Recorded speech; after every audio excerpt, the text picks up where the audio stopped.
next time you meet me in Gate City. Oh, Cody Pope. I know Cody Pope. Our friend is Cody, yeah, we not having a good day. Smack dab in the middle of all that. That was beautifully said. And I love that you said when you have a microphone in your hand. And we were able to do it. It's about just showing up.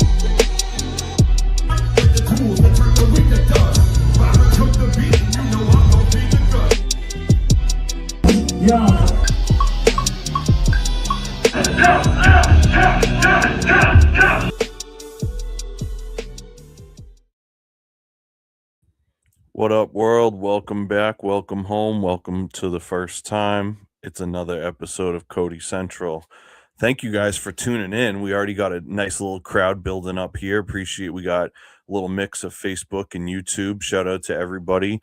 Real quick, do me a favor. If you're watching on Facebook, hit the share button and let's try and get some more people to join us tonight.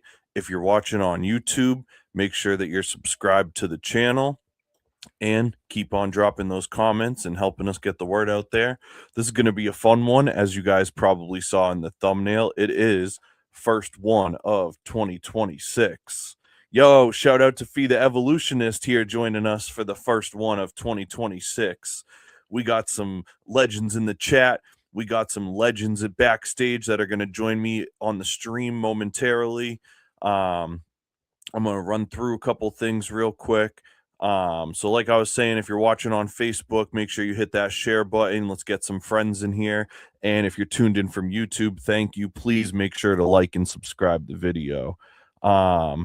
Before I get into my music of the week, I'm really excited to talk to you guys about music of the week. Happy New Year, Fee. Happy New Year to everybody. Excited to have everybody here. I'm going to get into music of the week next, but right before that, because it is the new year, I still want to just talk about getting involved in the show. If you have anything that you're promoting and you want to promote it on the podcast with a custom video ad and some of the things that you've potentially seen if you watch the show, here's a little quick little snippet about how to get involved with the show, and then music of the week when we come right back. Okay, so the first thing you're going to do is go to hellhoundpublishing.com. Go to the menu, go find Cody Central, our show. Then you're going to scroll down and you're going to see a bunch of different donation options. Each one will have some really cool stuff that you get. Go to checkout, tell me what you want me to promote, cash out, simple as that.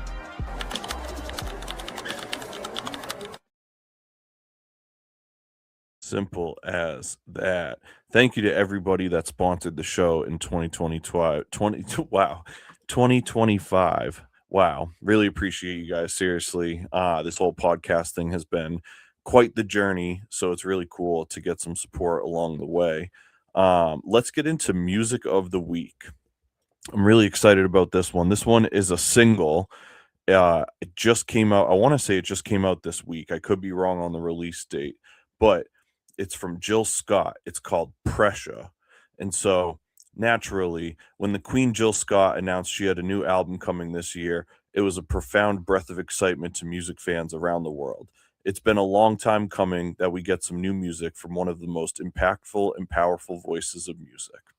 This single, Pressure, from the forthcoming album To Whom This May Concern, is absolutely fantastic. Pressure brings a ton of that soulful vocal range, along with some heavier and lighter vocal approaches that really create a beautiful contrast throughout. The production is exactly what I'd hoped for. It has this lush bass playing. There's this really cool, airy 70s soul drumming to it. With Miss Scott's beautiful vocals and thoughtful subject matter, this is one that will be in rotation for years to come. I really can't wait for the whole album. And so that joint is called Pressure from Jill Scott. That's on all streaming platforms and stuff now. Chat, let me know if any of you guys have had the opportunity to hear that joint Pressure. If you guys are excited for the new Jill Scott. I feel like we're kind of in an era right now where we need stuff like this. We need the Jill Scotts, we need the Erykah Badu's, we need these people that these artists that kind of ground people soulfully and kind of bring them back to earth. Hey, shout out Ryan, what up? Glad you could make it, man. You just walked in after I was just talking about music of the week. The music of the week this week is a song called Pressure from Jill Scott. Jill Scott is coming back with a brand new album this year, and the first single that they dropped off it is phenomenal. Can't wait to hear the album. And I'm going to get into movie of the week with you guys before I bring my guests on. And real quick, before I jump into movie of the week, I'm working on some new shows that are going to be coming out. I'm working on some new podcasts. I'm working on booking some performance dates later this year. And so everything that you could possibly be looking for, everything is going to be at my website. I spent last year really trying to build up the website and making it a one-stop shop for everything. So if you have a moment after the show, check it out or tell a friend. It's www.cody-pope.com. All my dates are going to be there once we announce them, and you'll be able to see everything that's going on. And here's a little bit about the site before we jump into movie of the week. Then I stopped too late. How could I be so selfish? Do this lost on in the state like inventory of dead ends. I miss home, I can't memories of my dead friends.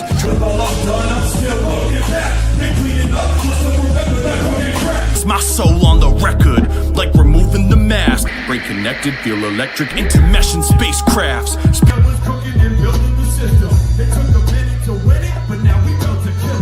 Then I opened up and I looked again, saw the sound like it's the base of my friends.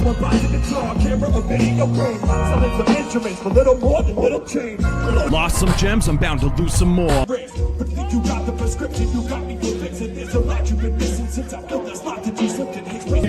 got me crawling. Not perfect, not even close to alright. If you're with me, let me hear you say alright. I'm all my name, yo.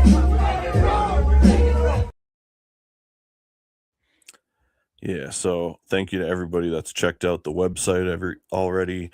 Appreciate everybody that ordered some merch. We had a really cool year this year, and we tried a lot of new stuff. So appreciate you guys. If you're just tuning in, thank you for joining us. We just covered music of the week, which is the new song Pressure from Jill Scott. Now I'm going to jump into movie of the week. So for my movie of the week this week, this was kind of an unexpected find. I had been wanting to see it for a long time, but I had missed like theater screenings of it when it was in the area a couple years ago. So I wasn't sure if I would get the chance to like see it conveniently. And lo and behold, it popped up at a rental thing or not a rental thing. One of the streaming things had it for like a rental, and I thought it would be worth seeing, so I did. And the movie is called Remembering Gene Wilder. Came out in 2023, directed by Ron Frank. Chat, you guys will have to let me know if any of you guys have seen this. This was so good. As somebody myself, so like I love movies, but specifically Gene Wilder, I have a more fair weather knowledge of his catalog. Obviously, Willy Wonka, one of my like I guess favorite movies in general is Hear No Evil, See No Evil, which is him and Richard Pryor. So that's obviously, but I didn't know like the context of his catalog in general and his role and some of the things that he was involved in. I felt like this went really deep, and it taught me a lot about the person and the thought process about some of the most memorable moments in movie history now. I was honestly in tears by the end of it. It felt really faithful to reality because there were a lot of prominent contributors who shared stories about him and history about his life. I would definitely watch this one again just for like pure enjoyment. It was put together really well. It also made me really want to go back down the rabbit hole of some of my favorite Gene Wilder movies, as I mentioned, and like he has more collaborations with Richard Pryor, which is exciting, and he just has him and Mel Brooks have a bunch of stuff, you know what I mean? Like obviously Blazing Saddles, there's a ton of stuff. And so the documentary really tells you these unique stories of how this stuff came to be. And it was just really cool. So if you find it on whatever streaming thing you use, check out Remembering Gene Wilder. If any of you got, yeah, Ryan, you would love that. It's awesome. It's really well done. And so with that, got one or two more things, and then I'm going to start bringing my panel on to talk shop. But if you weren't here last week, I announced that my other podcast, Hellhound Film Club, is officially returning. We've been doing some test episodes of it recently, and now we're actually going to be doing it live. So you're going to have an opportunity to come to free movie screenings. We're going to be hosting them downtown once in a while. There's going to be all sorts of information on that as we build it up, but we're going to be starting this week. So definitely come and check that out. The podcast is going to be really cool because basically what's going to be happening is I'm going to be with different guests, and we're going to be watching the movie together. And then right after the movie, I'm going to start recording the interview and talking to the guest about the movie. And because we'll have just watched it together, I feel like it's going to be a different experience conversationally. We're going to both catch different things as we watch it. I have some really interesting stuff lined up for it. It's like a huge variety of movies. My theme for when I get the videos edited and released, they're going to be released on or around the actual release date of when it came out in theaters. And so that's kind of my way of trying to encourage people to go and find these things, you know, go and check out movie theater screenings when they're in your area. Just stuff like that. Obviously, as you can tell by my backdrop behind me, movies have had a really big impact on my life, on my art, everything. And so I'm really excited to start going down this rabbit hole of talking about movies and really getting to know how all of this stuff comes to be. And so check this out real quick, and then we're going to get into some stuff. This is a little bit about the upcoming Hellhound Film Club. Criterion level conversation laced in these lyrics.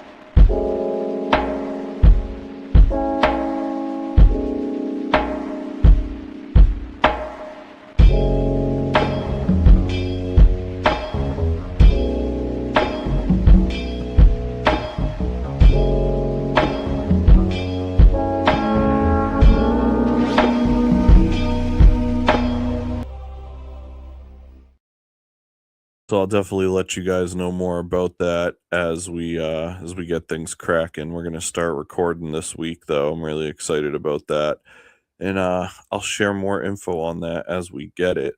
As always, this is where we usually do the show listings, but it's obviously so early in the year that we don't have a ton of show listings yet.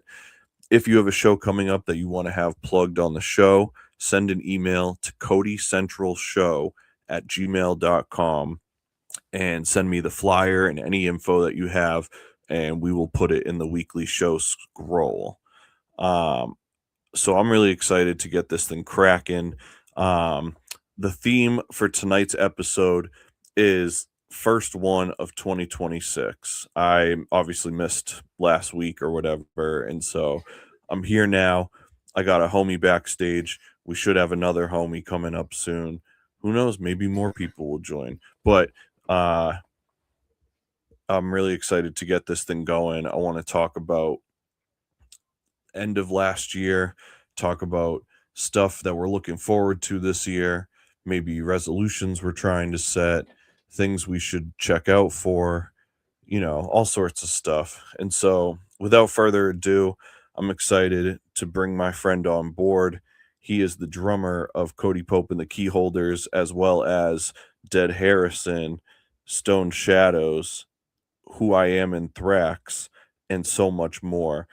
Drummer, engineer, producer, artist, awesome friend, super genius, creative liaison. Everybody drop your applause in the comments. My brother, Axile Thraxx Drums. That guy. That dude. That So, guy. what's going on, dude? What's going on, man? How are you? Doing good. Thank you for that intro. That was really really careful. You know, you missed one, but I'll let that go. Yeah, I'm working on the spot here. Yeah, I know. First of all, thank you for having me back on. Like Thank you, man. I think this is the third time at this point. I think the first time I was actually in studio, I remember. Yeah, I think you and I did one. Then I think we did one as like the key holders, right? And then now we're here. Yeah, I mean, I have a lot of like addictions in music wise, and we were talking about that earlier. But first of all, like one of my main addictions is Panda Express. I can't get across enough how much I appreciate the good, authentic Chinese food around here. At least in this area, it is by far stamp of approval 100%. I go back every like at least twice a week. It's amazing. I am addicted. I don't blame you, dude. I'm totally with you on that. I'm gonna say something about Panda Express, but we just had somebody else enter the stage here. Please welcome to the chat, everybody. My brother, all the way in the internet from Vermont, one only Danny Dymez. Had somebody else enter the stage here. Oh, you got to mute your audio, brother. To the chat, everybody. My brother, all the way in the internet from Vermont. Are you watching it somewhere? One only. Oh, we're getting on. What's going on, guys? How we doing? All right. That's not gonna fly. Let me send him a message. Hold on 1 second. He's just got to mute what he's listening to. Yeah, he must. You got to switch your Danny. You got to switch your audio so that your speakers aren't playing. You got to have your audio come through your headphones. Yeah, it's repeating. Let's see if. Whoop. Oh, it won't let me add him. Oh, there we go. Oh. Yo. You good? I think so. You got a mic? You there? Danny Dymez.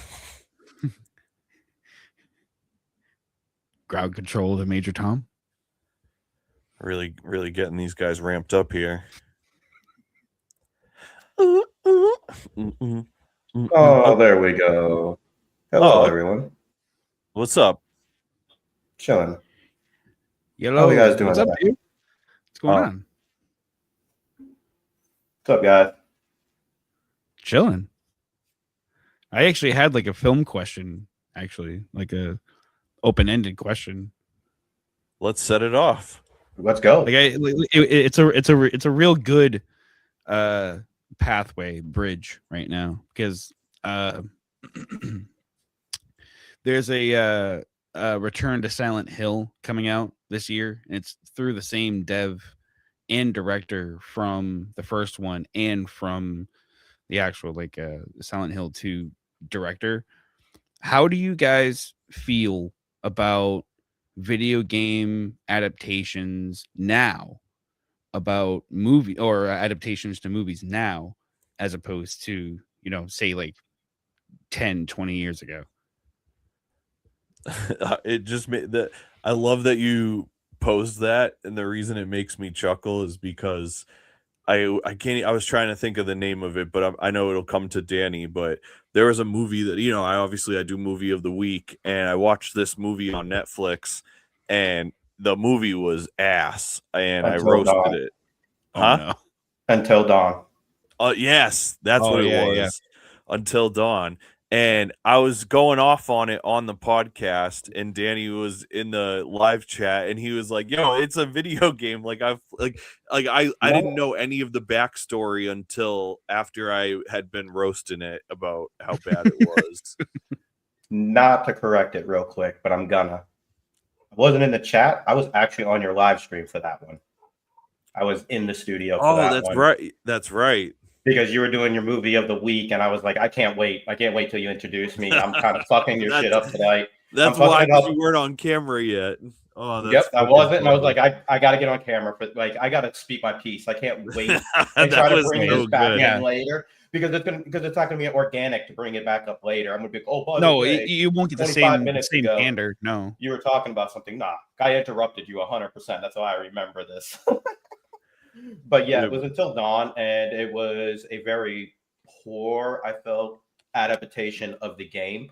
Now, as you're talking about, 10 to 20 years ago, adaptation to games from movies two movies was a whole lot different because you were trying to squeeze a lot of information into a 60 to 90-minute movie. Because you have to remember, 20 years ago, movies were in the hour to an hour and a half range. You weren't doing 3-hour movies like you are now. You're also not doing, think about it. If you go back 20 years ago, what movies can you think of that were on 2 VHS tapes when you rented them? Titanic. That's my point. You cannot think of Star that Wars? many. Didn't Star Wars or Star Trek? Star Trek didn't do a double somewhere? Yeah, I got a couple. I got the Star Trek. Yeah. I got the Star Wars one. But how many movies are 3 hours now? Dude, almost like the norm. Marty Supreme that just came out is 2.5 hours. That's what there's a lot more information that you can put in a movie in 2.5 hours compared to an hour and a half. I brought this up a long time ago. Actually, I brought it up on the podcast because we talked about it in another movie about adaptation was like the Dragon Ball series, Dragon Ball Evolution. You squeezed so much information of a 20-year cartoon into 90 minutes. Horrible. I'm aware. Avatar. As a massive DBZ fan, I'm saying, like, if you agree that that's a part of our series, like, you're not a fan. You don't belong in our But that's what I'm trying to say. Like, adaptation to move into movies now is way different due to the fact that you have 2.5 hour platform to be able to lay down. Look at it. A game that had absolutely zero translation into the movie world was an absolute monster movie was Gran Turismo. You know what? Yeah, you're like the second person to say that to me. There was no translation. It's a driving simulation game, a driving simulation that they turned into a movie because in reality, you had the ability to actually play the game and actually race people around the world to actually win a spot to be able to race for Nismo, for Nissan. Yep. That was a real legit thing. Like, you could actually win an entry by playing a video game for a chance to race real race cars. And a gentleman, that's where the storyline and it's like a half dog, half not, but like it's a real storyline because it's a real story. That really happened. A guy that was racing video games had an opportunity to go to Nissan because he won his spot and actually went and raced in the Le Mans 24 and did well. And played it as an actual contender. Yeah. Right. Like, the storyline was created out of like the history of the game, of people playing the game. The game wasn't created and then a movie was created about the game. No, it was it was about the situation. Yes. That had to do with the Gran Turismo producers back then. And they from what I've seen, it's a complete what you would think adaptation, but it's like a doc almost, because it's continuous from a bystander standpoint where they create a contest for that, and like that's kind of loosely based on a true story, but it is based on a true story. Like, it really did happen. It really did happen. Yes, I don't know if all the events that happened in the movie actually happened, or if some of it was created for drama purposes or whatever. But overall, like, some guy was at home playing video games and got an opportunity to go do it in real life and did well. So I mean, so, You know what? so There's another thing that aside from all this was, you know, because of Travis Pastrana, there's a kind of a cultivating connection between extreme sports and actual like video game adaptations. You know, because oh no, one time during the X Games a few years ago. Should I continue? I'm here. That he was in 2 continuous sports, and then one that he contended in actually fractured his leg that he was going to use in a completely different sport, which was Rally X. So they configured the whole entire steering wheel as a controller, and they actually connected it so that he can actually use the X button for gas and all that stuff. And like, he actually came in second with a fractured leg. Damn, that's insane. Like he was in snowboarding before, and actually like fractured and came through. They actually had to manufacture that as a completely different thing for him to race with, because with his right leg he couldn't like use his gas. So for that one, there's a lot of connection between video games now and movies and adaptations that people have been using. Like, have you seen Skate, the new Skate? Oh, the game? Yeah. No, I haven't played it yet. Dude, it's like a wonderland of skating. I feel like I have like a religious affiliation to the Tony Hawk lineage, so I never like played Skate in the like back in the day either. But I'm sure given the right opportunity, I would give it a shot now. I keep telling my sorry. No. Skate was a lot more about, you know, technicality than it was about like doing a bunch of tricks. And now it's like just you can go off of walls and the, you know, an Empire State Building and do like, you know, 32. So they threw in the towel too. They said fuck it. Yeah, it's just all out nuts. Dude, oh, you know what's funny that you would appreciate, dude? I'm so glad that we brought this up, because I love excuse to show fucking random shit. What the fuck? Come on.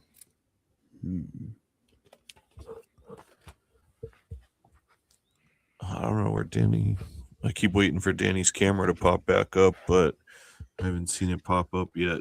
But dude, I got this documentary from like this like indie film thing that I felt like an indie film distributor or whatever. And dude, it was so fucking cool. Of course, I have it in a fucking pile of movies over here somewhere. We should have episodes going through just your stuff right there in that corner. I'm down. I'm trying to fucking figure out how to organize it all, but I literally have like run out of shelf space in this room, and so I just have like overflow piles of stuff. Here we go. Yes, I knew it was as fucked up as all my piles. He got it. He got it. Where everything is, dude. So this is a Blu-ray. This is a Blu-ray copy of a documentary about the Tony Hawk video game story. And really? And so are you familiar with like slip covers on like Blu-rays and DVDs and shit? You know how like so dude, yeah, so it goes over the whole entire thing. Yeah. So yeah. This I'm gonna hang. I got you. Can you still hear me? Yep. Okay. So check this fucking. Oh, nice. And that's the slip cover for Yeah. the Blu-ray. And when you take the slip cover out, they literally made it look like an N64 cartridge. Now, is that for how they made 1 and 2 or just 2? See how they even put the screws and shit? Yeah. Like, dude, this is like the whole franchise, I'm pretty sure. It's like basically how they kick it off from 1, and then they talk about how many of them they ended up making and shit. But that was a whole phenomenon. yeah. I don't know how you and me can paint the picture for your audience right now that are participating that this is more than just a video game. This was a whole cultural movement. Yeah, I was gonna say it was like a literal subculture. Like this was more than just skateboarding. Like this was for years. We had POD, we had Papa Roach, fucking Rage Against the Machine. I mean this in all sincerity. Tony Hawk Pro Skater 2 soundtrack number 2 is the fucking best. It's the best soundtrack for a video game, period, and the best soundtrack, period. Dude, you're not wrong at all. Tony Hawk's all the Tony Hawk soundtracks are great, but that first Tony Hawk soundtrack is literally one of the most like influential things. The first 2 are iconic. They're absolutely iconic. And he's back, Danny Dymez. Am I back though? Seems like it. Perfect. Yeah, I can hear you. It's on and popping. Shout out to Megan. Shout out to Ryan. Shout out to Fee. Shout out. Let me go back in the chat. Shout out to Jen. Jen said, "Welcome, Axe and Danny." Appreciate it. Thank you. Shout out to everybody that's rocking with us tonight.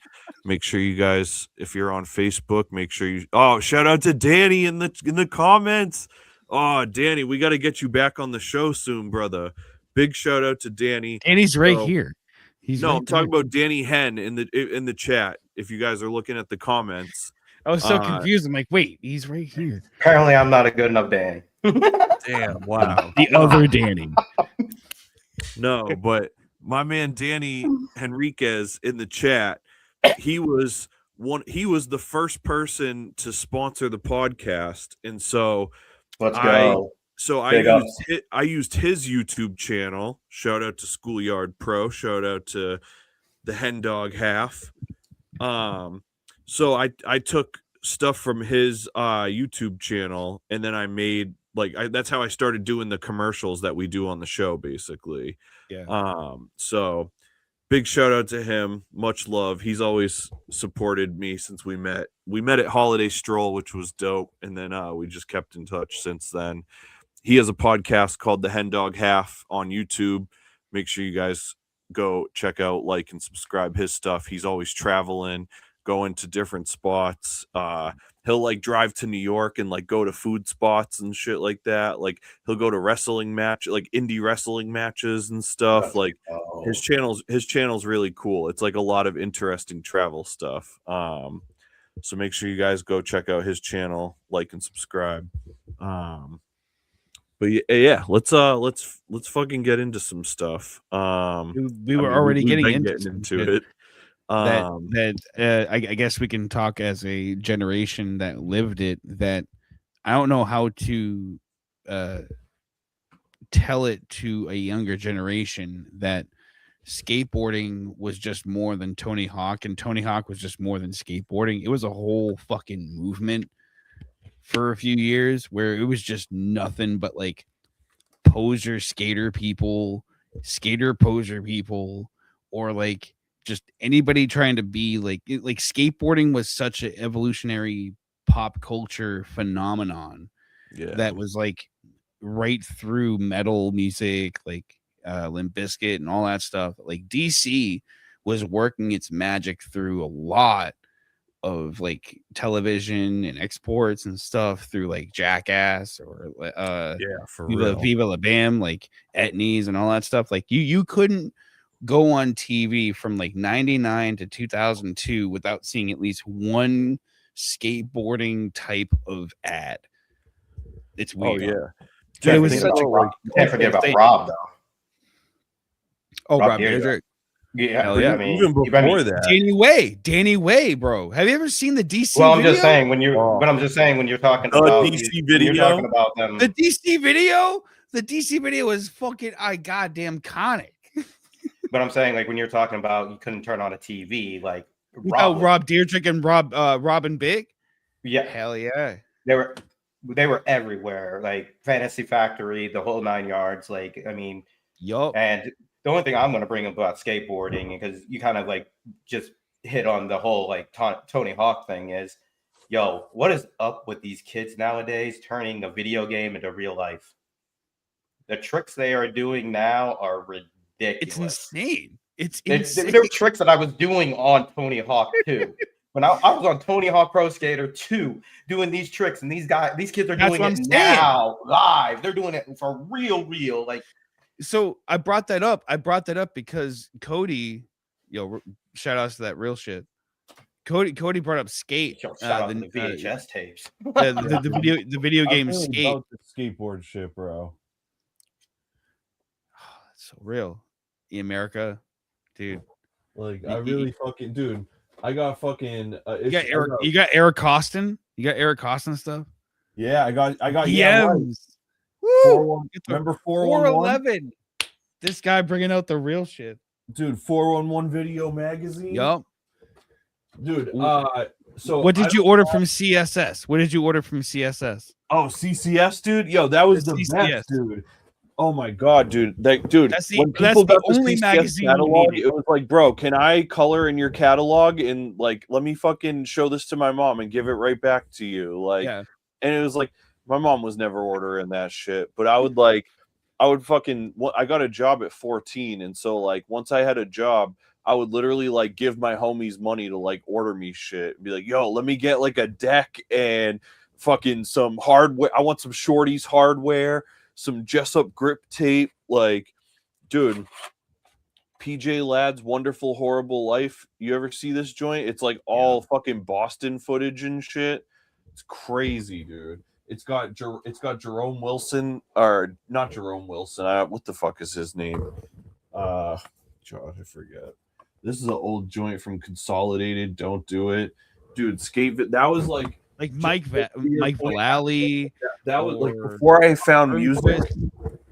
Before I found music, skateboarding was like everything. Where it was like the few friends that I had, we all skateboarded. We would go to like Eastern Border and like we'd try and buy shit that we could get, and then we would just hang out back and skate, or we'd like take the city bus and get to one of the skate parks. Like then we'd stay at somebody's house, and in their basement we would watch skate videos until we snuck out and went skating again in a parking lot that was finally open to us. Like that was everything to us as kids. And not even, I don't like to say as kids, that sounds like patronizing, but like as youth in general, because in obviously our like, youth, yeah, exactly. Like in my youth, skateboarding was everything. And even when I did music, I still skated, but then obviously music just kind of like took a precedence to where I didn't make time for skateboarding like I did. But even like now, because I do shit with my car, it's different. But before I was doing that shit, I used to carry skateboards in my trunk of my car just in case we were like at a show and had the fucking time to kill or whatever. It was like, dude, like skateboarding, I cannot express how influential it was on myself and so many other things. Shout out to Nate and shout out to Michelle, who both just jumped in the chat. What up, everybody? Yo, real quick, everybody that's here still, if you're watching from Facebook, please hit that share button, share it with some friends. If you're watching on YouTube, please make sure you hit that like and subscribe button. Appreciate you guys. Yeah, wow, dude, the skateboarding. Danny, I don't know if you were here for it, but I have a Tony Hawk documentary on Blu-ray, and it comes in a slipcover that's styled as an N64. I did It's see you legit. showing it. I didn't hear the conversation about it, but I did see you showing it, and I was like, I don't know what that is, but I feel like I want it. Yeah, it's like it's the story of Tony Hawk, and then the Blu-ray itself, the cover looks like an actual cartridge. Look, think about it, like how crazy it is. Like 30 years ago, you know, we were all like, people were just chilling and doing what they were doing. Where now, like, you could actually walk down the street and find like a signed Tony Hawk board that he was just riding that day, that he just like randomly threw in a skate park, and go find on his like social media. Like, it's crazy Right? to think Dude, where we've come. I want to run this back because thank you for this comment. That is A-tier packaging. Shout out to Dane the God, Dane from Volley. No, that really Dude, is. That really is. That thing's ridiculous. this is what I try to express to artists all the time, where physical media matters when you put care into the package. Now, this is a Blu-ray documentary, and so for preference, I could literally pull out. This is a Blu-ray that I have. You know, it's got artwork, whatever. This is what it is. Then I've got this Blu-ray that comes intentionally styled landscape, so you're always gonna hold it and look at it differently. They styled it down to all the details. Sorry, the lighting sucks. All of the details are like so fucking spot on. Like when it it looks comes like to, a like- cartridge from N64. Yeah. And then when you pull It's it quality over, marketing is what it is. Good and then it marketing. looks like a cartridge. And even so far as on the back, there's the screws in the picture. Like, that is the kind of shit that is going to make people appreciate your art and put it on display in their house and like rewatch it or re-listen to it over and over again. And that's the kind of shit that I like implore bands, artists, musicians, photographers, painters, whatever. Like packaging is so much like, it's so like, art is an experience, right? And so like when you get packaging for the first time, that is so much a part of the experience. Dude, he said Halo 2 metal case was insane, right? Was insane. I didn't have that, but I do remember that, dude. The thing about it is like what you're bringing up is credible and quality things from years ago, but that doesn't really exist anymore. Physical media is just slowly going away because of streaming. This is a Batman Returns tin that has like a bunch of like decorations and shit, and then the movie As he drops the shit. Huh? As he drops it and damages it all. No, that was This was worth a lot of money. Oh, there was a shit. CD sitting on top of it that I was trying to fucking not drop. But But that's what I'm trying to say. Like physical media, like whether it's art or if it's in music or movies or television or whatever it is, like to me, like physical media has just slowly died. And to me, honestly, like one of the biggest things is like, you know, as a lot of people know, I go to a lot of shows every single year, and to me, a lot to do. I'm sorry, I have to interject and preface that. Like, we're musicians and we're at a lot of shows. You go to a lot of fucking shows. Like, if I had to guess, at a minimum, you go to 50 shows a year. That's on the nice side. I appreciate that. Yeah. That's like a minimum, dude. Like, that's pretty close. I just needed to preface that for people that don't know you. Continue, please. Some of them are 100% by choice because I'm a fan and I enjoy, and then some of them are by work. So for sure, some of them I'm there to shoot the shows as a photographer, and some shows I'm going to as a fan. I will definitely say because of either opportunity, I'm blessed to be able to go to a lot of shows. But on the same note, that gives me a lot of shampoo. That gives me a lot of like knowledge about going to like being at shows. And physical media is probably one of the biggest areas I feel a lot of artists lack in. Like, I understand that I can go to Spotify, I can go to these places, be able to like listen to your stuff, but you know, I'm I'm I'm not exactly young, so I do enjoy good physical media. Like, don't get me wrong, like for me, like nothing beats the sound of vinyl. Like vinyl is like absolutely one of my favorite ways of listening to music, but to get a new artist, you know, to have stuff on vinyl is basically non-existent now. Yeah, Barely to even have them burden to of get it on cost is like CD. crazy, unfortunately. The burden of cost of just CDs even now is even tough enough to deter some artists from having physical media in that aspect, which But not stinks. me. If you want to get my new album, Giant Steps in Gate City, it's available on CD at Available now. www.cody.co.com. Yo, I laid that up for you. You better Thank dunk you. it. But Danny, this next question is for you, unless anybody wants to ask me about CDs. What's the hardest part of photographing a show?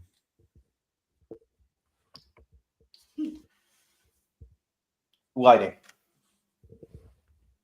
Say that again for the people. The lighting. Lighting is probably one of the toughest things for the show. I can handle somebody that goes up and down, that runs around the stage. I can move, I can get the shots, I can do that. But if it's just a dark venue with poor lighting, I mean, there's only so much a camera can do before it just can't get the shot no more. And I've actually learned from my number one show that I did, my very first show I ever shot, I brought a flash with me. And I was told to do certain things, certain ways. And I will tell you one thing that I learned by shooting with a flash was artists don't really like it. Yeah, I was just gonna say that. They really, it's a dark area. Flash is gonna be your biggest complication 9 times out of 10. You know, you guys are in kind of a darker, you know, they're kind of in a darker venue. Their eyesight's like kind of adjusted to a certain thing. And then all of a sudden, out of nowhere, you get this big flash of light in your face. Like, I could see it in their face when they would, like, when it would happen, they would turn their heads and almost have like a look of confusion or a look of like, what are you doing kind of thing. And after that very first show, I've never shot with a flash since, I'll be honest with you. I can respect that. That seems wise. So lighting is like almost the uncontrollable sometimes. So I have no ability to control it. It's house lighting, house everything. Like I said, I've shot artists that don't understand the ability to stand still. Like, they just don't stand in one spot. They are up and down, back and forth, up and down, up and down. Like, they're pacing the entire stage the whole time. Yeah, that's like almost their job to a degree too. So it's hard to criticize them. It's like it's just like, all right, you want a good product, you're gonna make it really hard for me to get there. And well, I will say this, because I have shot artists from a fan perspective where I wasn't there as a press, I wasn't there as media, so I didn't have like great access, or I didn't have, you know, free roaming access to be able to get shots from like either side of the stage, things like that. But I have still been in the crowd and still shooting, and I get stuck. Let's say I'm on the left side of the stage, like facing the stage. So I'm on the artist's right-hand side. Well, then this artist tends to perform more to the left-hand side of the stage. So they spend more time on the left-hand side of the stage. So I'm trying to shoot from my area, but they spend more time on one side of the stage than the other side of the stage. So like, it's like, oh, I can't get shots because I'm kind of like stuck here where I'm at, but you're performing more to the other side of the stage. So there's kind of like this happy medium that would be nice, but obviously like you work with what you kind of are given situation. So like, if an artist is going to be moving around a lot, I'd rather take a shot on maybe a little, like maybe catching a blurry shot, or maybe not the best shot, but at least on my side, than trying to shoot the artist from one side of their body the whole time because they're on the other side of the stage 3/4 of the show. Random sub add to this question. If lighting is the number one issue a photographer is potentially going to run into at a show, are there like lighting alternatives to a flash that they could use. Like, does that make sense? Like, is there like I've actually seen a couple photographers, some individuals that I would say I look up to, or I kind of look towards for advice, being yeah. new in this world. And a couple of the guys that I've seen actually have been carrying like these little small like LED hand lights. Okay, that's what I thought. I feel like I've seen So they stuff like almost that. kind of like just turned it on real quick and then take the shot and get a little bit of lighting, so they control like how much lighting is going into the artist's face or Yeah. into a general area, um, which I think is actually really great. I also think is really good. And like I said, for me, it's just like the initial like flash, like the because you kind of get that quick light and then the big burst in your face. And Yeah, it's a Pause. two ensemble where he has the initial flash and the actual flash after. right. And on the same note, I will say for the lighting issue, the better access that you have also can help with the bad lighting situation. If you're kind of like new to the game and stuck in like one area and you got to kind of like fight the lighting the whole time, you know, it helps build character, I guess. But I will say, I have been in some situations where I've had some rough lighting and some rough situations, and I've gotten some shots in those situations that kind of made me proud and made me feel good, because it was like, man, this was a rough situation. Maybe I didn't get 100 great shots, but I've got 15 or 20 like really amazing shots out of this lighting. And you know what? To me, that's the step in the right direction, because a lot of times you can just throw it on auto and let it do its own thing, but I've really been trying to learn how to dial it in and being able to set my own settings and be able to focus each item in its own area to be able to get a better shot, instead of just going, oh, here's auto and let's just hope that it's good. Right. That's like, I think that's how you kind of develop your style too, is like really those like inner workings of what your settings and preferences and the tools that you use and all of that. It's like, it's like you could give 5 people Correct. the same camera, but you're going to get a different picture from at least one of those people. Now you can have five photographers the exact same camera and have them shoot the exact same thing, and like you said, you're probably going to get 5 different shots. Yeah. And somebody might have a little different of an aperture, somebody might have a little different ISO, so it came out a little darker or maybe a little lighter, because that's their personal preference. I just feel like there's so many little nuances of a camera. I mean, I'm still new to this game, and I'm just learning how to shoot it in black and white. I mean, And I'm a sucker for dram shots. I'm an absolute sucker for the bottom top view from the bottom, looking up at at a certain angle or a certain beauty area that you want to get at, or depending on how the light hits, maybe a little bit of darkness wouldn't hurt it, as as opposed to being blown out. That like I'm a sucker. I'm an absolute sucker for Rembrandt light and silhouettes and dram lights. I like Mysteria. I like something that gives my imagination something to run with. Like, oh, it looks like this. Like I at least for me personally, I like something that gives me a little bit of a question of like, ooh, this kind of looks like something else than something that's completely just perfect and picture perfect, that a photo engineer could get me. Where as a lightning in a bottle, if you can get me something that's a dram photo from a dark lit room and you can make it pop, that's real magic for me. So that's a really good talent to do if you can do that. that is something I've tried to do, something to put a shot out that somebody's just going to look at and go, wow, that's really good. And I mean, it's no different. I mean, I'm an artist in my own way with my photography. No different than you on your drums. You're an artist on the drums.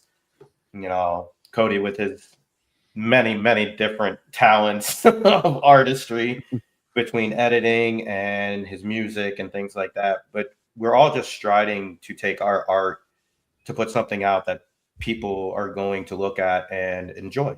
And people are going to be, excited when they see it and enjoy when they see, regardless of what it is.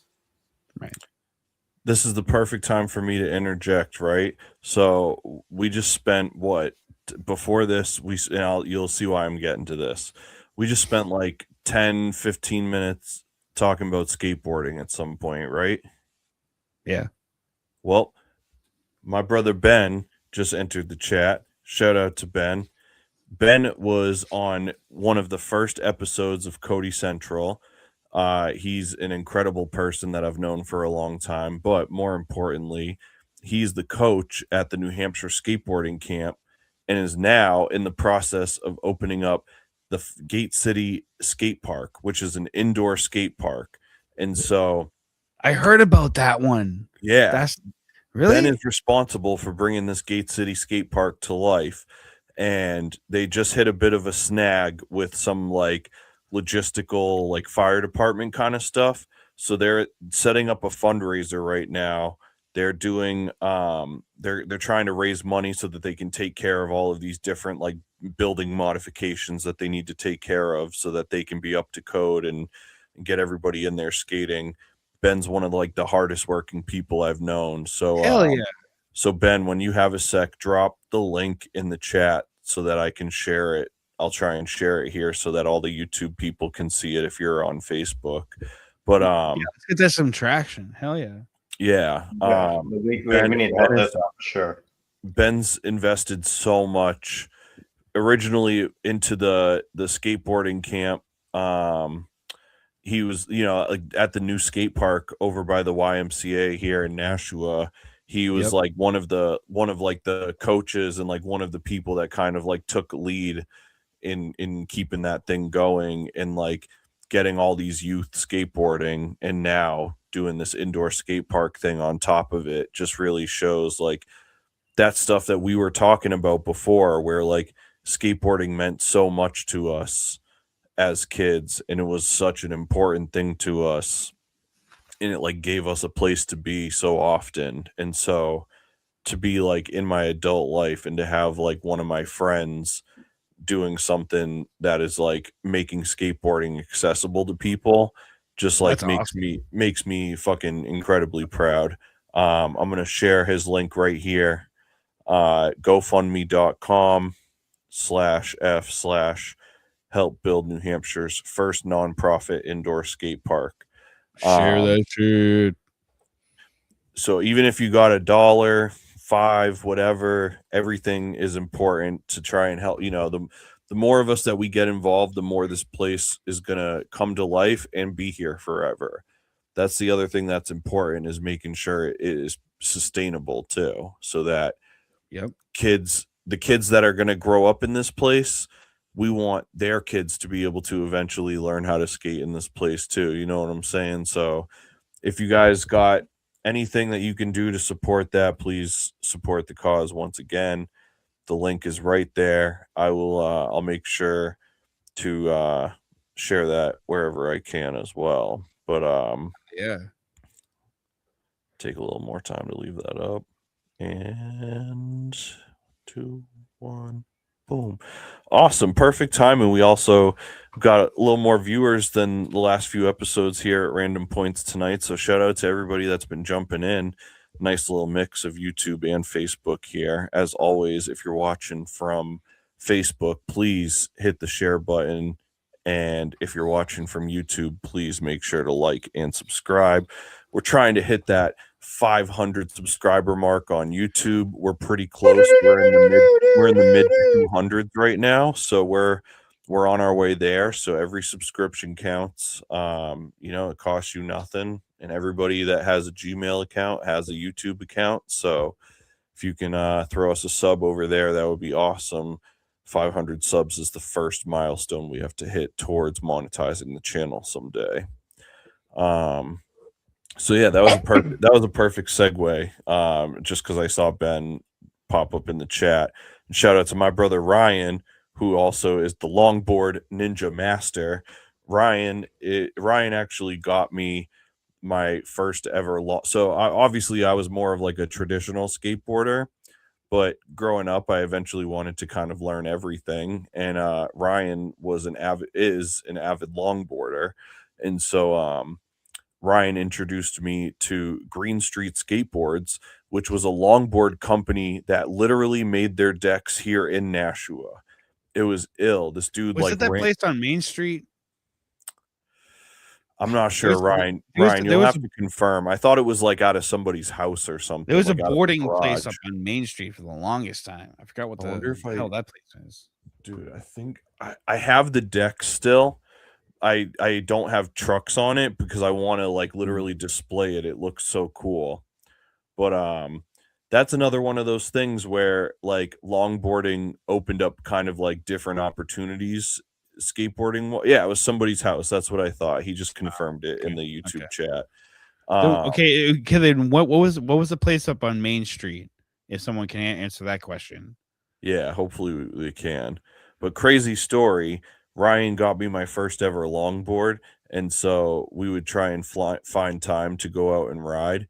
And I wonder if he remembers this, but there was one night where we basically smoke skated the rail trail and made it to like air. Really? In one go? You can just skate the trail. Yeah, you can just ride. You can walk, ride the bike, ride a skateboard, whatever. It's the rail trail. It goes from it's in like where Nashua and Hollis kind of border is off exit 5, the road off like Gilson Road and shit. Yep. There's an entrance. You just park over there and then you get on the trail and it's all paved and shit. And so that's probably like my most memorable like longboarding experience. And then somebody jacked my shit. Ryan was my neighbor at one point, and somebody stole the longboard out of our like back hallway or something, and Ryan managed to get me the deck of the same board that had got stolen from me. So I wanted to tell that story because Ryan has always like literally everything I do since I've known Ryan. He's like, I was in such a fucked up place in life when I met Ryan, and he's come through and supported me so much on all these different endeavors, and he's just the man. And so going back to that whole thing of skateboarding and how important skateboarding is and how much it does for people and how much it like brings people together and shit, that's just another example of like why skateboarding is important. And go give Ben your money. Give Ben all your money. But it was such a cultural phenomenon that it sparked so many communities to even Rob Deirdrick actually I think sponsored a couple of not skate shops, but like skateboard areas or skate parks. Back in, for sure, dude. Back then, too, like sponsored them.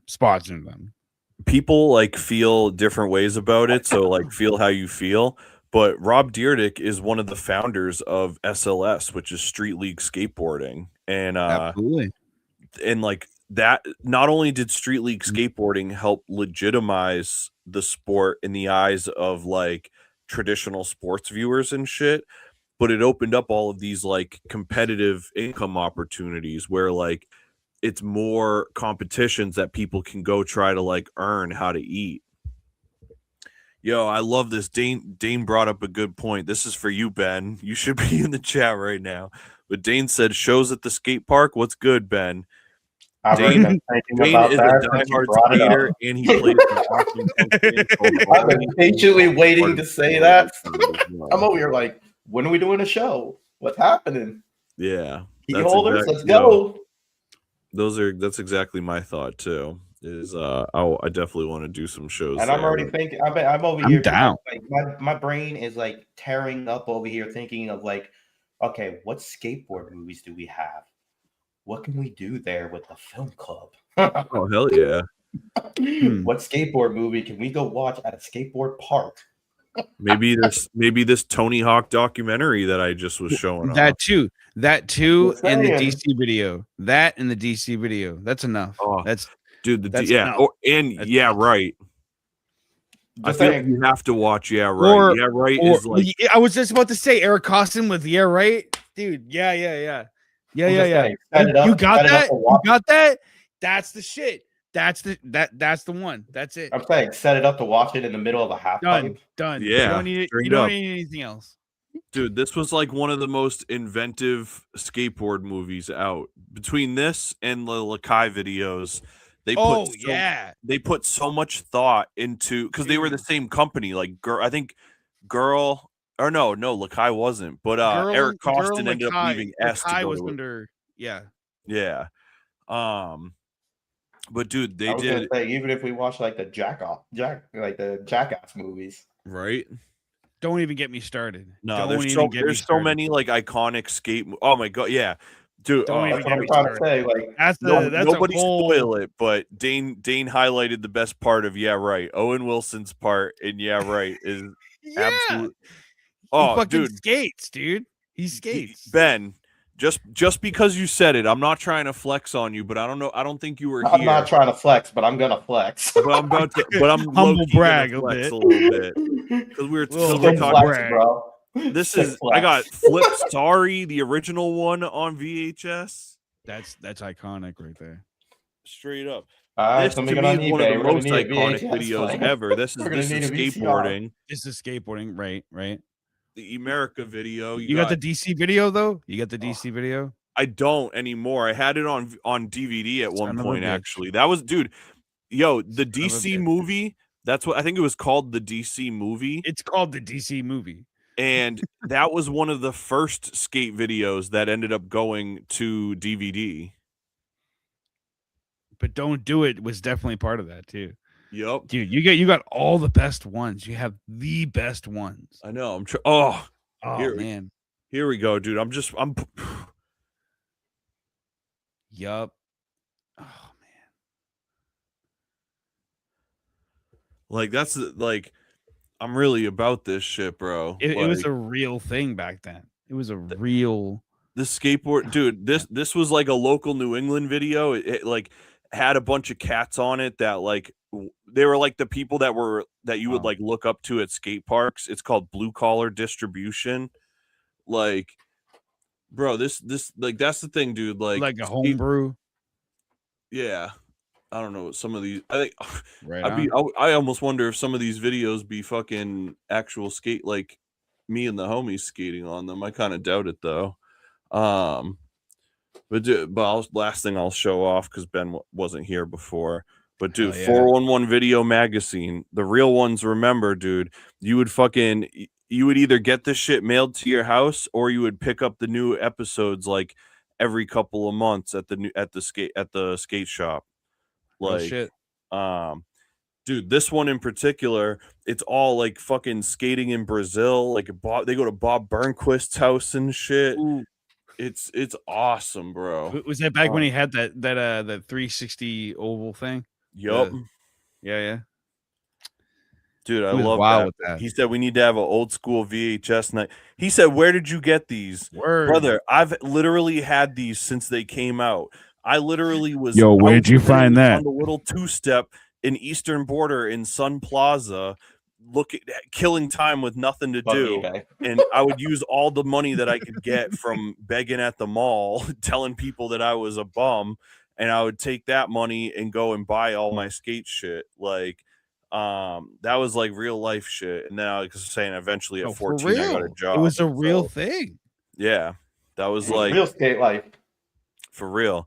Dude, we would hang out there and like if somebody like was getting a new board but they didn't crack their deck, we'd be out there at like dude, I was buying like $15 decks off people who were better than me at skate. Like, dude, I'll never Dude, I they were don't even know passing that shit out like money. I don't know if I should dude. say It his was- name or not. I don't know how he would feel, but Have you ever been There- to some demos? You got some some real demos. There was a couple of demos at Purple Park when it was there. dude, I went to the Zero demo. I went The to Zero Zoo- demo. I went to Right. the Zoo York demo. Trying to think of what else there was. There was a Mike Baker, I think Beighley did a did one. demo. There was like some crazy ones, dude. Those were incredible, dude. I remember, dude, specifically the 0 one was really cool just because they were gnarly as fuck. But the Zoo York one was cool because they actually went in the parking lot of Sun Plaza and were just skating in the parking lot before we ever went to a skate park. So it just felt like this very casual thing where it's like, because this group of us was there, we just got to watch them skate, like, and it was these like iconic fucking New York City skaters and shit. Man, wow. Oh, Birdhouse, dude, Birdhouse, the end is one of the best videos ever too. That video, dude, it has like a nasty, I think that's Andrew Reynolds. Like I could be wrong on this, so don't fuck me up for this, but I think the end is Andrew Reynolds' Birdhouse debut, and he fucking goes off in that. I was kind of more in the Dustin Dolan Baker area of stuff because I was kind of like a weird fucking punk kid, and I was like, man, all these other kids are posers. But like, here's where I'm gonna guy. Here's where I'm gonna fuck you up though. You just said you were a Baker kid, but I got it from Dustin Dolan specifically. But who started Baker? Personally, I thought it was Dustin. It was Andrew Reynolds. Was it Andy? Okay. Andrew Reynolds. That's why they call him the Big Boss, because he owns all of the Baker shit, and he was a part owner of Emerica for a while too. Now Tensors were strictly through. Damn. I forget what the company is, but Tensor was part of the conglomerate. Rodney Mullen. Yeah, because it was like Globe Sneakers too. Globe. Okay, because I was trying to put like 2 and 2 together. That like my Baker area was just like one of my first boards I ever got in my life. Period. And like Dustin Dolan was like the idol in the town that I was in, and like that was like my intro to that. So it's kind of like my dive into like Alien Workshop or CCS or whatever. So like that was like the big opening for that too. Danny in the chat asked, "You ever skate at the park under the Zakem Bridge?" So I have not personally. I don't know about either of you guys, but I do have a story that I want to share if that's cool. So something that I think everybody should watch and look up, even if you're not a hardcore kid, is there's a band from Boston that has become a very like prolific touring hardcore band of young cats. They're called Haywire, and they do awesome shit for the community. And one of the things that they did was they threw a back to school jam at the skate park under the Zakem Bridge, and to get into the show, you had to donate like school supplies, like backpacks and whatever other shit you need for school. And over 2,000 people showed up to their show. It was like them and a bunch of other like ill Boston hardcore bands, but they were like kind of closing it out. And dude, they got so much stuff that they had to like do events to give all the stuff away afterwards to like entire communities of people. They had thousands of backpacks and notebooks and pens and pencils and all the kind of stuff that you need for school. And so because they did it at the skate park, it just made me think of that. But you should seriously, everybody should go and look up Haywire Boston Skate Park show and just see what a hardcore show. Like that was like one of the most beautiful shows ever. And 9 out of 10 of you will watch that and want to start a hardcore band right after. Dane shouted out the Lynch family skate park. Awesome place. He got wrecked there. That's awesome. We need more wreck videos. We need videos of wrecks with volley music playing behind them. German suplex into the front crowd. But that was just part of the mosh pit. You just jump off and then German suplex somebody off of it. And I'm like, yeah. I am one of those dudes that will just stay on the outside. I don't care. Dude, so I want to ask you guys, because I did have some thoughts before. I wanted to make sure I didn't come into this with nothing, but we've done pretty well for ourselves. Do you guys, I hate to use resolutions because it's like it feels diminutive, but do you guys have any goals that you've set for this year that you're hoping to accomplish before the year is out? Under 200. Hell yeah. I like that. Respect. That's like Me personally, 25 pounds. is that your? Oh, that's your. For me, I guess. Man, I really didn't like think about like resolutions. Like the whole like New Year, New Me sounds like so fucking tacky. It's like, it's the same shit. I guess for me it'd be like to better manage my time. That'd be about it. Like as a extreme goal for 2026 would be like to manage my time correctly, I guess. Yeah. I mean, it's management time. Time management is a skill in and of itself, without a doubt. So I think that's all. I mean, I think those are both awesome. Those are both the kind of goals that you can work at those progressively, but you're going to constantly be rewarded as you do the work for them.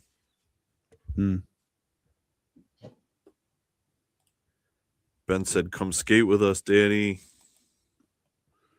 Do it. I guess my big thing for this year is to be okay with allowing myself to be successful. I think that's super important.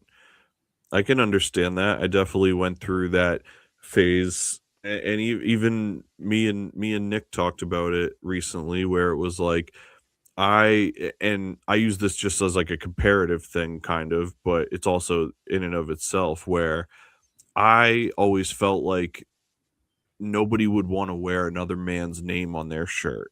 That's like it's an expression, but it was also like I didn't think that I could be the thing that got to the finish line. I thought I needed to build an arc of people with me and take everybody with me, whether they did the work or not. And I took all of the blame and responsibility for that. And ultimately now where I'm at, I see how I should have like focused on myself first in order to be of more help and a better asset to the people that I cared about.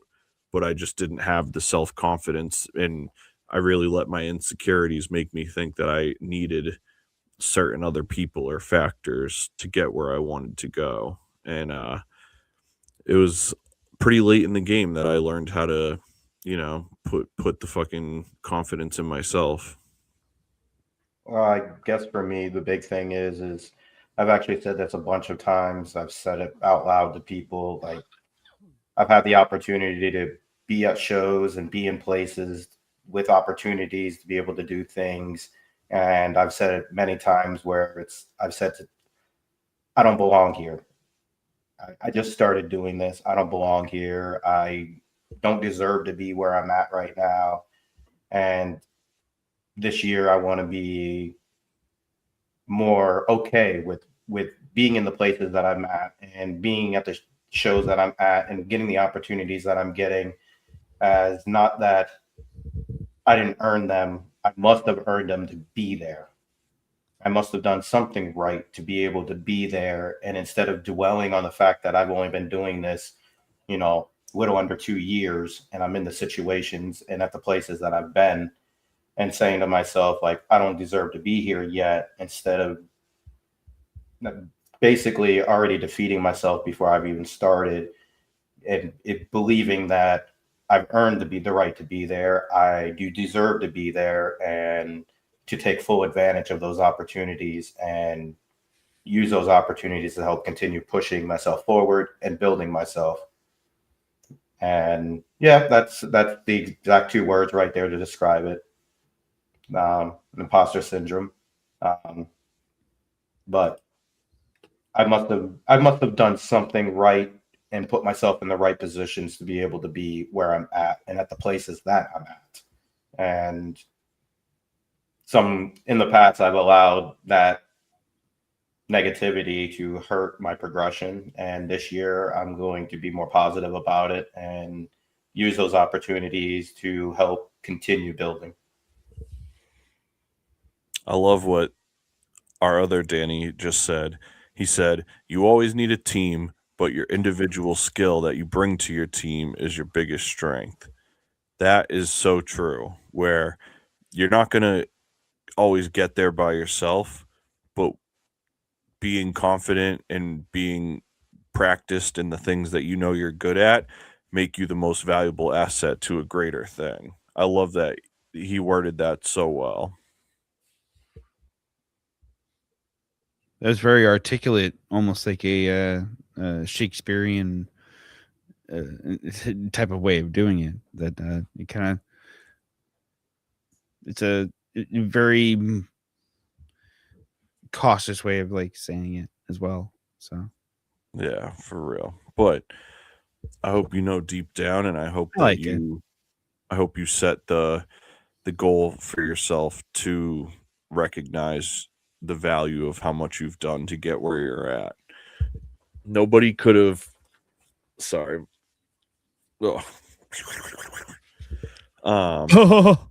Nobody could have got you to the point that you're at, and the relationships that you've built, the connections that you've established, the goal marks that you've already accomplished, the things that you have lined up already. Like, nobody could have handed that shit to you. You believed that this was the path, and you set forward not knowing what was ahead. And every time you've hit a speed bump, or every time you've hit a ditch or whatever, you've picked yourself back up, figured out what tool you were missing or what setting you needed to figure out, or whatever the case was, and you got back to it, and we're back at a show that weekend. And so it's like, nobody could have put you in these rooms but you. And if you were just a fan, you would have ended up in a different part of the same rooms on a different part of the budget. Like, you put yourself in these rooms because you've done the work. The important thing is to be proud of the work that you're doing and find a way to spotlight it so that these opportunities continue to grow. Absolutely. And I guess that's what my biggest thing for this year is growth, and try to put myself in a position to continue growing and be successful, and hopefully continue building the bonds that I've already created, and hopefully creating new ones along the way. I dig it. I think that makes sense. It's important. I have a question. Also the reason why I'm getting involved in a lot more things this year too. Hey, Danny, do you like Panda Express? I feel like I'm walking into something here, and the answer is yes. Yes. Oh my god! Great. What a callback! Holy shit! I feel like I'm walking into something. No, here. We started the episode talking about Panda Express before you got on camera, and I was like, and I literally was like, I was like, let me tell you how I feel about Panda Express, and then I saw you pop up, and I was like, all right, let's bring Danny in, and we just never went back to it. Well, it's funny that you say that. It's funny that you bring it up, because like where I live, there is no Panda Express, so I can't have Panda Express whenever I want. Gotta come to Gate City. So I can't have Panda Express whenever I want. So normally for me, when I have Panda Express, I go to Vegas every year. And at some point, I get maybe a little too much fun, and I need to eat something on the way back to my hotel. Yeah. Back to my timeshare. So on my way back to the timeshare, you stop in Panda Express and grab a little to-go container as you're walking down the strip, hoping not to fall over. Dude, it's absolutely the best shit. It's the Panda best Express stuff. at like 4 a.m. Panda is just so satisfying. Yo, oh my god. This is So Do you live in hell? I mean, Vermont has a Oh little bit my more God. letters than hell, but I mean, it's not far. Oh my god. What are you talking about? Everything in my town closes by 8 p.m. 8 Yeah. p.m. And if you're lucky, The entire That's town if I'm lucky. falls asleep in purgatory until fucking the next day. I mean, do y'all exist in Vermont? Soon as Do the- y'all don't exist? Don't go out or to is eat it on like- a down, Monday. everything's Everything's like- closed. Yo, real talk. Is it a prop town or a prop state? Is everything just a prop state? I mean, I'll tell you right now, if you wanted something to eat right now, you have to wait till tomorrow. They used to Wait, film go to- Stephen King movies over here, don't you know? Even the gas station on the corner by my house closes by 9 o'clock. Jesus, that's not a gas station. That's a convenience store. There's a gas. It serves gas, so I'm pretty sure it's a gas station. It serves gas less than it serves food. I bet. Dude, you got oh my god. Damn. Every single place is closed on Mondays. That is a living nightmare. Even the post office. Fuck you on Monday too. That's I could not do that. Well, why do you think I joke like? Why do I go to Vegas every year so that way I can get my foodie like part of me out of my system in 1 week? I don't blame you. Yo, is that a squatter state? I swear, like there's nobody there but people just squatting in different houses. I mean, I'm squatting in my own house, but I own it. Dude, have you guys I just feel like no one lives in Vermont besides like maybe a handful of people, and everybody else just say that they do, but they're squatting. No, they just all own property and live everywhere else so they can claim residency. Gotcha. I want to They just don't want to pay California taxes. Oh, fuck that. Well, heaven that's forbid. a nightmare.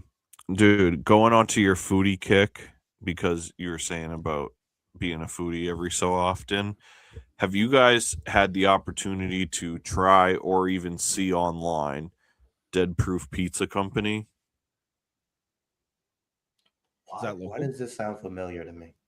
Dude, this is like that some local? of the it's they travel, but they do a lot of shit in Manchester. They started as a pop-up, then they got a trailer, then they were temporarily in a restaurant space. Now they're back in the trailer looking for a new restaurant space. But dude, this was some of the best food I tried last year and some of the most exciting stuff. I'm gonna see if I can pull up their website while I'm with you guys. I feel like they It's just like did something unreal. with somebody else, like a collab with somebody. Yeah, they collab with a bakery. Yes. Fresh something maybe. What the? It's like a fresh cooked bakery or something. But Yeah, yes. yeah. Yeah. In like Plastow or some shit like that. Yeah. Trying to see if their site has pictures so that I can show you guys stuff, but it doesn't look like they. I want to say I read something about it on social media. That's why it's like in my head, but I don't remember exactly why. I knew they collabed with somebody, but Yeah, and I think they'll probably be. I bet you they'll be back there pretty soon too.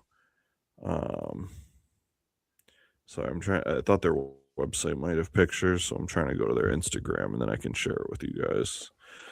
But it's like, dude, I've gone a handful of times now, and it's like I would literally drive. I've literally driven to Manchester on a whim because the stuff was so good. What did you say that you need me to stop in Manchester on the way down Wednesday? Dude, Are you guys are seeing this?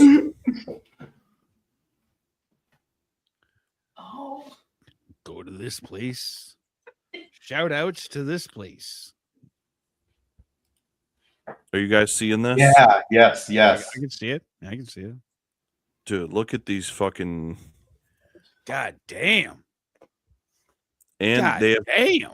Wait till you see the chicken tenders, dude. The chicken tenders have to be. Look at the size of those chicken tenders, dude, and the breading on them compared to the hand. Oh, good lord! Dude, they That's do not good. burgers and sandwiches and shit. That's not good. Like it's Yeah, like I will take a yes for yes. Damn. Go This down. is where I get hated on by everybody. Oh damn. There was a pizza on like the second row on the right that was actually like, all right, I can see that. This is where I get hated on by everybody. oh god, here we go. How dare you like food? Fuck you. I'm not a huge chicken tender fan. That's It refluted. it is what it is. Yeah, take it or leave that's it. your loss more than anything. No. No, it's not for everybody. Chicken tenders or chicken grilled chicken, it's not for everybody, really. Do you like teriyaki? Yeah, I love chicken. I just I'm not. You're just not a fan of.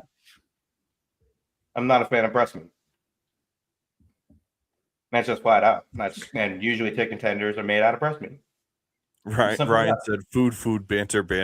Can you tell that I'm hungry? It's usually what happens when you talk about Yeah, food. immediately after this, I'm about to get some fucking Speedway garbage shit. So I don't want. I know I'm about to whip up something. I don't know what, but about to open this refrigerator 17 times and hope that something comes to life. Is that Now I feel bad because I is know that what I'm moldy having piece of after bread? this. Well, is that moldy ramen? Send it. Yeah, see, I mean, I don't want to create any contention, but I got to agree with chat, Michelle. Chicken tenders are the shit. This is proven to be true. Yo, I'm gonna step back.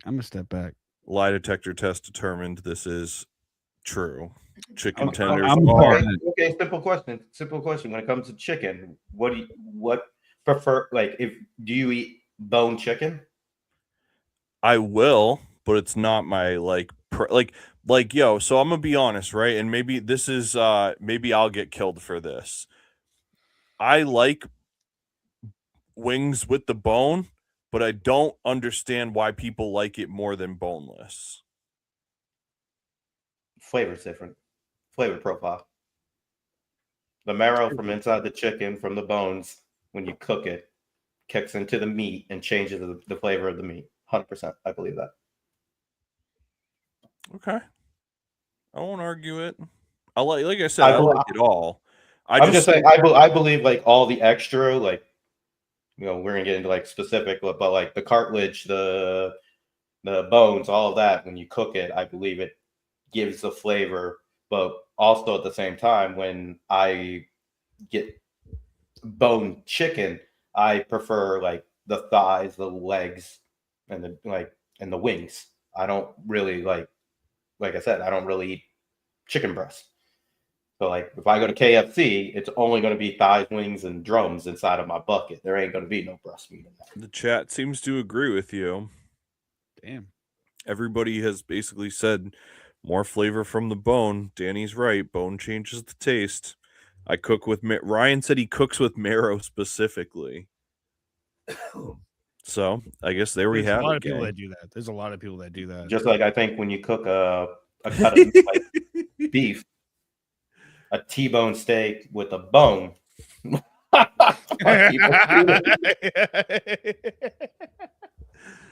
Oh my gosh, that's wild. Oh, yo. All right. Oh my gosh. All right, gang. Well, it sounds like on that note, it's time for everybody in this podcast and in this chat to go find something to eat. Dude, thank you guys so much. And since you guys were both so nice and you asked me what my resolutions were for the year, I'll tell you. Yeah, we totally asked you. So like, Yeah. We asked you twice and you didn't hear us. Let's ask somebody else. Let's not ask you, Cody. Let's ask somebody else. Let's ask the Yeah, chat. what's the next resolution this year? No, my biggest goal for the year is honestly, so I have personal goals, right? That goes without a doubt. Like, I want to get my life, my health, my family, all of that stuff in the best position that it's been in ever. Like, that's the thing I'm working towards. But my hope goal to like establish routinely is I'm really trying to make an effort to just attend more events. I just want to be present at things that I enjoy that I have no part of at all. Oh, It's one of those things where it's like, we've all been in those time periods where it's like you're doing so much that you're only like you're at your own shit more than you are at shit that makes you happy. And so I want to take time this year to when it comes to my performances, I really want to like space them into like special opportunities and like things, I have certain things I'm going to do once or twice a year or whatever, but for the most part it's like I really want to focus on just making time to go to things that I've missed, like different festivals, different movie screenings, different museums and art shows, and going to see comedy shows and like just stuff that like I just want to go and just like enjoy things again. I didn't do enough of that in 2025. I was really lucky to do some cool stuff. I do have some really memories that I'll have forever, but through the course of like looking back at the year retrospective, I want to do more this year in terms of just going and experiencing stuff just for my enjoyment first. speaking of like doing more and stuff like that, a guy that I know, an artist that I know, is opening up their new headquarters in Connecticut, and they're doing like a showcase networking night at the end of the month. At the end of the month, so if it's something interesting that you want to do, that sounds cool. I'm in. Yeah, they're doing like a sip and chill pregame. They're going to do live demos, network mixer. 3 of us roll down. My buddy, an artist that I know, and a photographer that I know that's going to be a part of it. So, yeah, dude, I'm down. That would be sick. Ryan just said something about a roasted tomato soup and grilled cheese sandwich, and now my insides are crawling because I would cut off my foot for that.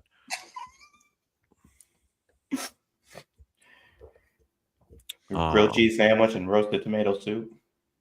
That all it takes. Yo, I would really like that too. I'm not gonna lie. That sounds really delightful. Oh, all right. We need some food. I'm fucking hungry as shit. Yeah. Hey, I'm wrapping this thing up. I'm hungry. We had an awesome crowd tonight. Thank you guys so much. This really like made my day. It's awesome to how many of you guys popped in the chat and really made this episode dope. Anybody that showed up late, I do want to just send you guys a little reminder that this Wednesday is the first Hellhound Film Club live. So we're going to be hosting free movie screenings at the Spot in downtown Nashua, New Hampshire. It's free to watch, and right after we're done watching them, I'm going to be recording podcasts with a guest that will be coming out at a later date. So it won't be a live stream like this. But if you want to come see some free movies, we're going to have popcorn. There's all sorts of great drinks there.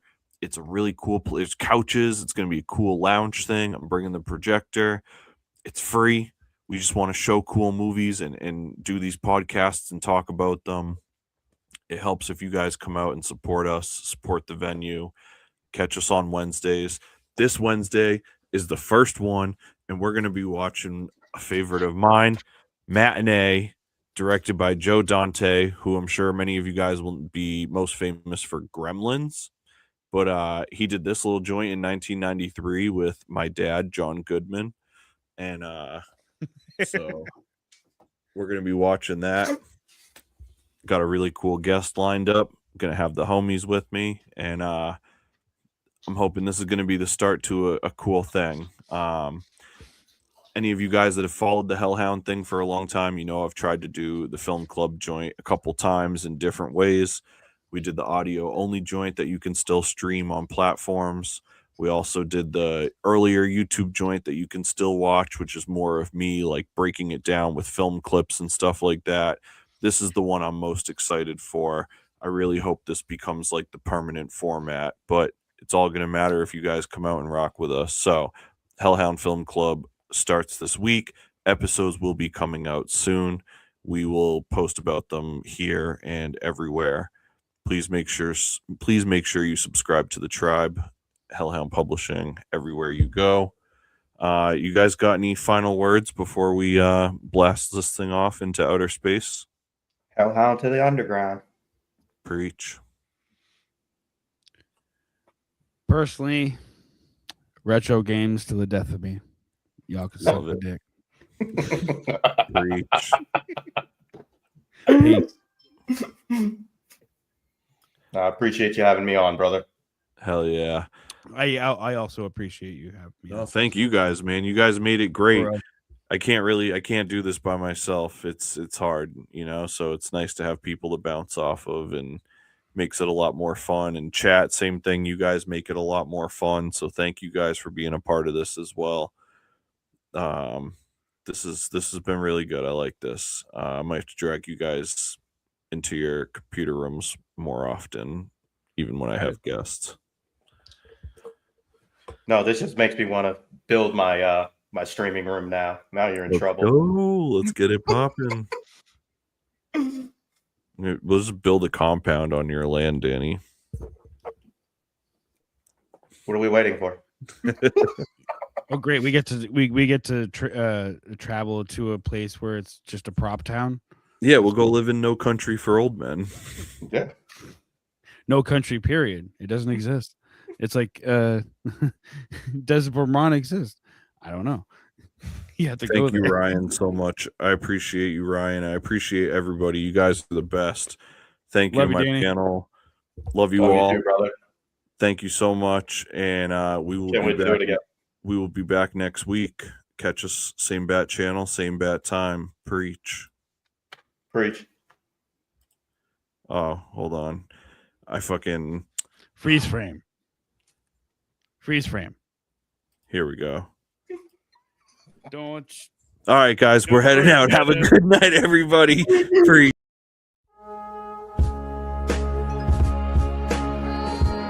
Cody Central is written and produced by Cody Pope for Hellhound Publishing. If you'd like to sponsor the program and have your brand, podcast, or service featured, learn more about that today at www.hellhoundpublishing.com/Cody-Central. Additional ways to support the program include purchasing music, joining our Patreon for exclusive content, or simply donating at any of the links available in the QR codes above.